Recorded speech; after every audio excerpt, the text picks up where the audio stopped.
কাউকে হয়তো ধাক্কা দিয়ে পানি দিয়ে ফেলে দেয়া, কাউকে কষ্ট দেয়া, কাউকে হয়তো প্রতারিত করা, এটাকে আমরা এনজয় করি। অনেক ভিডিও ক্লিপে দেখা যায় এভাবে কাউকে কোনোভাবে অপমানিত করে, কাউকে কোনোভাবে ধোঁকা দিয়ে বোকা বানিয়ে আমরা এনজয় করি, আমরা হাসাহাসি করি। আমাদের রুচি নষ্ট হতে হতে আজ এই পর্যায়ে এসেছে যে এটা আমাদের এনজয়ের বিষয় হয়েছে, এটা আমাদের আনন্দের বিষয় হয়েছে।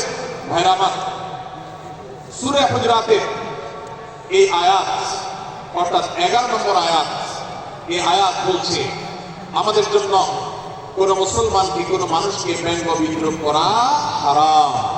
কোন মুসলমানকে ব্যঙ্গ বিদ্রুপ করা কি হারাম। অতএব আপনি রসিকতা করে যদি কারোর সাথে ব্যঙ্গ বিদ্রুপ করেন এবং সেটা যদি তার মনে কষ্ট হওয়ার কারণ হয়, তিনি যদি সমাজের মানুষের কাছে হেয় প্রতিপন্ন হন, তাহলে ইসলামী দৃষ্টিকোণ থেকে সারা বিশ্বের সমস্ত আমাদের ঐক্যবদ্ধ সেটা হারাম। আমরা চুরি করা হারাম জানি, আমরা ডাকাতি করা হারাম জানি, আমরা মাদক সেবন করা হারাম জানি, আমরা নামাজ ত্যাগ করা হারাম জানি। এই সমস্ত হারাম থেকে আমরা অনেকেই বেঁচে থাকি।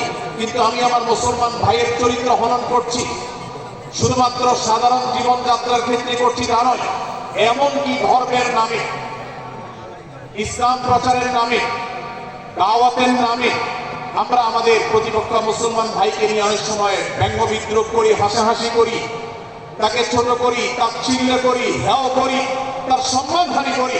আমরা জানি না আমাদের প্রিয় নবী সাল্লাল্লাহু আলাইহি ওয়াসাল্লাম এর একটা হাদিস আমাদের সামনে রয়েছে, সহিহ মুসলিমে বর্ণিত হয়েছে।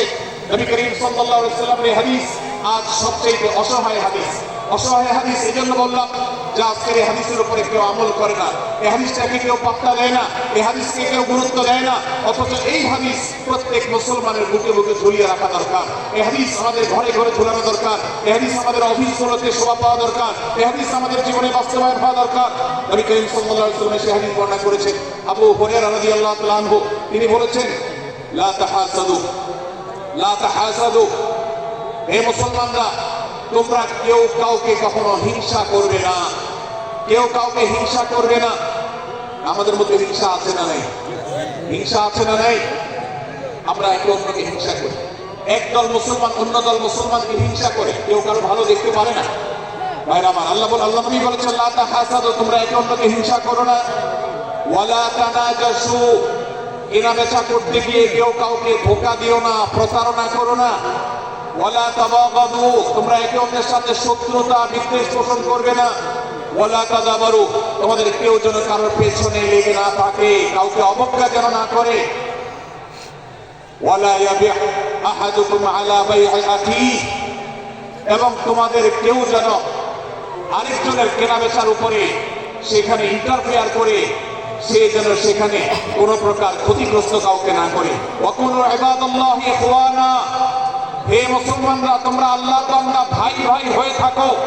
তোমাদের মধ্যে মত পার্থক্য থাকো, দলগত মত পার্থক্য, অবস্থানগত মত পার্থক্য, ধর্মগত মত পার্থক্য, মাযহাব মাসলাকগত মত পার্থক্য থাকুক, কিন্তু তোমরা আল্লাহর বান্দা, ভাই